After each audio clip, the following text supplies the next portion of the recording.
নফস কি আল্লাহর গুণ? নফস আল্লাহর গুণ নয়।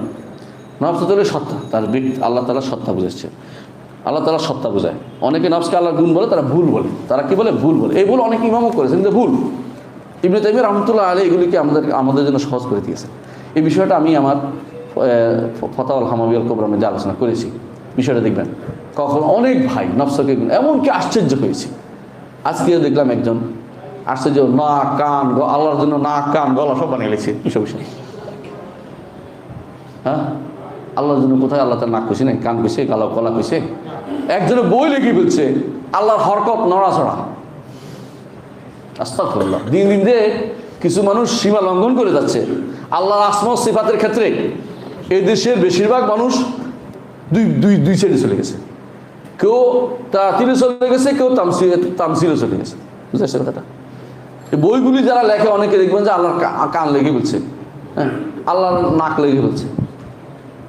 অনেকে লিখতেছে আল্লাহর নড়াচড়া, আল্লাহর যেগুলি শরীয়তে আসে নাই এগুলি ভাবে বিধান কি বলা যাবে না। হাও বলা যাবে না, নাও বলা যাবে না।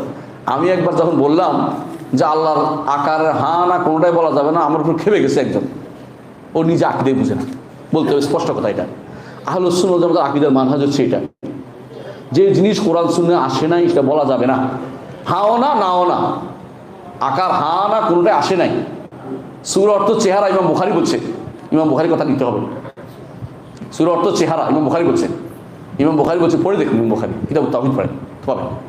একটা হাদিসের কথা। এটা কি বলছে হাদিসে শুনেন।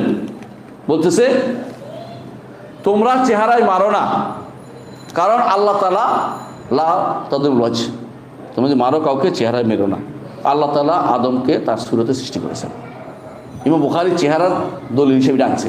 বুঝছেন কথাটা? সূরত বুঝেন তো? আমরা কি বলি? চেহারা সুরত বলি না। শুনছেন না কথা, জীবনটা কথাটা? এটাকে নিয়ে এসে আকার বানাচ্ছেন। আকার বানাইলে মুতাকাল্লিমিনরা কি অপরাধ করেছিল? হাইজ বলছিল তারা। হাইজের আকার মধ্যে কি পার্থক্য?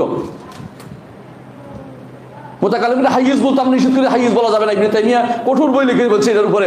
ধরো তারা যদি আকলে 11 খন্ড লিখছে, যারা আপনি এখন আসিয়া হঠাৎ করে সাব্যস্ত করতে চাচ্ছেন নতুন কিছু কোত্থেকে নিয়ে আসেন এগুলো? পড়ার চেষ্টা করেন, ইমামদের বক্তব্য পড়ার চেষ্টা করেন। শেখ মোহাম্মদ সালেহ উসাইমিনের বক্তব্য পড়েন, তো বুঝতে পারবেন যেগুলো। وقل جاء